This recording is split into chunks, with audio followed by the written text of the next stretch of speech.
નમસ્કાર દોસ્તો, આજના આ વિડીયોમાં આપણે પ્રસૂતિ સહાય યોજના અને મુખ્યમંત્રી ભાગ્યલક્ષ્મી બોન્ડ યોજના વિશે જાણીશું. તો આ યોજના છે શું? જો તમારી ઘરે દીકરીનો જન્મ થયો હોય તો તમને આ મળવાપાત્ર છે. આ બોન્ડમાં ₹25,000 મળે છે અને તે દીકરીના નામ પર હોય છે અને તે 18 વર્ષની થાય ત્યારબાદ તમે તે ₹25,000 ઉપાડી શકો છો, તે સિવાય નહીં. પહેલાં તો આપણે આ યોજનાનો હેતુ શું છે તે જાણી લઈએ. મુખ્યમંત્રી ભાગ્યલક્ષ્મી બોન્ડ યોજના, જે દીકરી વધાવો દીકરી ભણાવોના યોજના અંતર્ગત આવરી લેવામાં આવેલી છે. આ યોજનાનો મુખ્ય ઉદ્દેશ્ય સ્ત્રી ભ્રૂણ હત્યા અટકાવવા તથા બાંધકામ શ્રમિકોની દીકરીને શિક્ષણ તથા લગ્નના ખર્ચને પહોંચી વળવા માટેના હેતુથી અમલમાં મૂકવામાં આવેલ છે. તો આ યોજના જે બાંધકામ શ્રમિક છે તેમની દીકરીને મળવાપાત્ર છે, એટલે કે જેમની પાસે ઈ-નિર્માણ કાર્ડ હોય તે વ્યક્તિને આ યોજનાનો લાભ મળવાપાત્ર છે. અને ઈ-નિર્માણ કાર્ડ એટલે કે લાલ ચોપડી, પહેલાં લાલ ચોપડી તરીકે ઓળખાતું હતું, હવે ઈ-નિર્માણ કાર્ડ તરીકે ઓળખાય છે. આ યોજનાનો લાભ મેળવવાની પાત્રતા, એટલે કે કયા વ્યક્તિ આ યોજનાનો લાભ મેળવી શકે છે. પહેલાં તો ઈ-નિર્માણ કાર્ડ હોવું જરૂરી છે, અથવા તો બાંધકામ શ્રમિક હોવો, જે તે વ્યક્તિ બાંધકામ શ્રમિક હોવો જોઈએ. અને દીકરીના જન્મના કિસ્સામાં મુખ્યમંત્રી ભાગ્યલક્ષ્મી બોન્ડ યોજનાનો લાભ લેવા માટે બેંકના બોન્ડનું અરજી ફોર્મ અહીંયાથી ડાઉનલોડ કરી લેવાનું રહેશે. જે વેબસાઇટનું નામ છે સન્માન પોર્ટલ. ત્યાં જઈને અથવા તો તમારા જિલ્લામાં જે તે શ્રમયોગી બાંધકામ કચેરી આવેલી છે ત્યાં જઈને તમે આ બોન્ડનું અરજીનું ફોર્મ મેળવી શકો છો અને બેંકે જઈ તે ભરી અને ત્યાંથી બધી ડિટેલ્સ કમ્પ્લીટ કરી તમે ઓનલાઈન સબમિટ કરી શકો છો.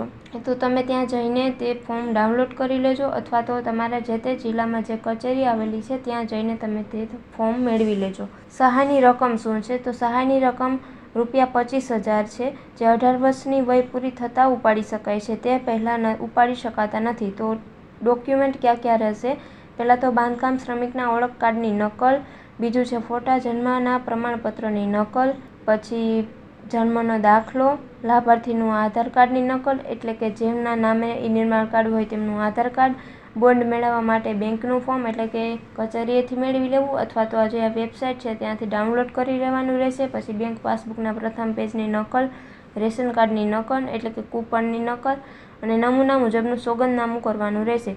જે સોગંદનામું છે એ તમે અહીંયા સ્ક્રીન ઉપર જોઈ શકો છો. આ નમૂના મુજબનું તમારે સોગંદનામું કરવાનું રહેશે, જે તમે તમારા વિસ્તારમાં જે નોટરીવાળા અથવા તો જે વકીલ હોય તેમની પાસે જઈને આ સોગંદનામું કરાવી શકો છો. અને આમાં અમુક નિયમો પણ છે, એટલે કે તમે અરજી કરવાના નિયમો છે, જેમાં જો જન્મથી 12 માસની અંદર અરજી કરવાની રહેશે.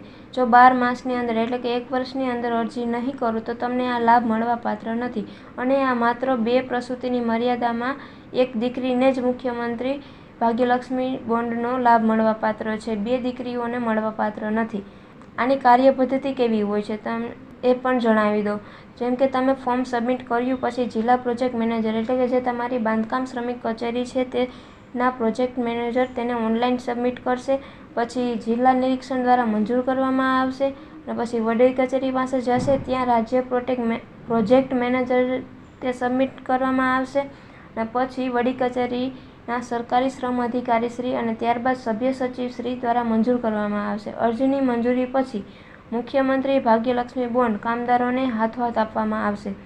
એટલે કે મંજૂરી બધી 5 સ્ટેપમાંથી મંજૂરી મળી જાય પછી એ કામદારોને બોન્ડ હાથમાં આપવામાં આવશે. પછી એ બોન્ડ તમારે બેંકમાં જમા કરાવવાનો રહેશે. આ તમને હું ગૂગલ ઉપર કેવી રીતના ફોર્મ ભરવી તેની વેબસાઇટ પણ જણાવી દઉં. તમે તમારા ફોનમાં અથવા તો પીસીમાં ગૂગલમાં સર્ચ કરો સન્માન પોર્ટલ. સન્માન પોર્ટલ સર્ચ કરશો એટલે તમને કંઈક આવું ઇન્ટરફેસ જોવા મળશે. તેમાં જે પહેલી website labour commissioner home page છે ત્યાં જઈને ક્લિક કરશો એટલે તમને એક નવું પેજ ખુલશે અને તેમાં જઈને તમે અરજી કરી શકો છો. તો આ બસ નાની એવી પ્રોસેસ છે, તો તમે ઘરે પણ કરી શકો છો, ક્યાંય જવાની જરૂર નથી.